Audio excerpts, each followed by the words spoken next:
मध्य प्रदेश के रीवा जिले में किसानों की समस्याओं को लेकर बुधवार को कांग्रेस पार्टी ने जोरदार प्रदर्शन किया। असमय बारिश और ओलावृष्टि से बर्बाद हुई फसलों के मुद्दे पर पार्टी पदाधिकारी और सैकड़ों कार्यकर्ता कलेक्ट्रेट कार्यालय पहुंचे, जहां उन्होंने रीवा कलेक्टर प्रतिभा पाल से मुलाकात कर किसानों की परेशानी और नुकसान का विस्तृत ब्यौरा दिया।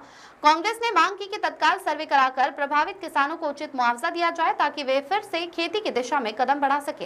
कांग्रेस नेताओं ने कहा कि जिले के अनेक गाँव में बीते कुछ दिनों से लगातार हो रही बारिश और तूफान के चलते धान, उड़द, मूंग और सोयाबीन जैसी फसलें पूरी तरह चौपट हो गई है।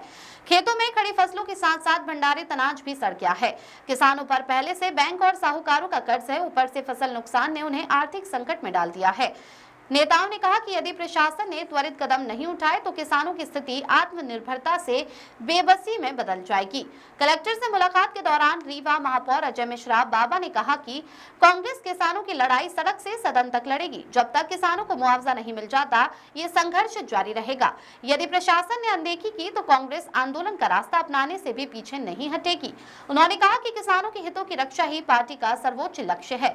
मुलाकात के बाद कांग्रेस कार्यकर्ताओं ने प्रशासन को ज्ञापन सौंपा और साफ चेतावनी दी कि अगर एक सप्ताह के भीतर सर्वे शुरू नहीं किया गया तो कांग्रेस जिले भर में धरना और प्रदर्शन करेगी। प्रदर्शन के दौरान पार्टी कार्यकर्ताओं ने किसानों को न्याय दो और मुआवजा दो जैसे नारे लगाकर अपनी एकजुटता और नाराजगी दोनों का इजहार किया। कांग्रेस का हमारा प्रतिनिधिमंडल, हमारी पूर्व विधायिका और लोकसभा प्रत्याशी पूर्व विधायिका, जिला पंचायत की पूर्व सदस्य, हमारे वरिष्ठ नेता, हमारे राज्यसभा के पूर्व सांसद, संगठन के प्रभारी, सारे पार्षद, सब लोग हम लोग किसानों के जो ये बेमौसम बारिश के कारण उनकी धान की, कोदौ की, उड़द की, मूंग की, तिल की फसल नुकसान हुई है, उसके लिए आए थे कि आपके द्वारा, कलेक्टर के द्वारा ये कहा गया था कि हमारे तहसीलदार जा रहे हैं और हर जगह सर्वेक्षण कर रहे हैं, पर अभी तक कोई सर्वेक्षण हुआ नहीं।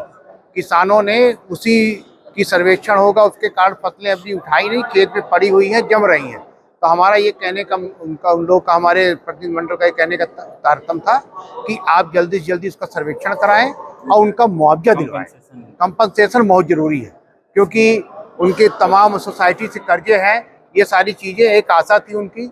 और दूसरा ये कहना था कि प्रदेश सरकार का समाचार पत्रों में हम लोगों ने पढ़ा कि वो धान की और गेहूं की खरीदी दोनों बंद करने वाले हैं। तो उनका, हम लोगों ने ये कहा कि धान की, गेहूं की खरीदी भी चालू कराई जाए तथा जो प्रदेश सरकार ने बोला है कि समर्थन मूल्य दोनों का बढ़ा कर देंगे, वो समर्थन मूल्य भी देंगे।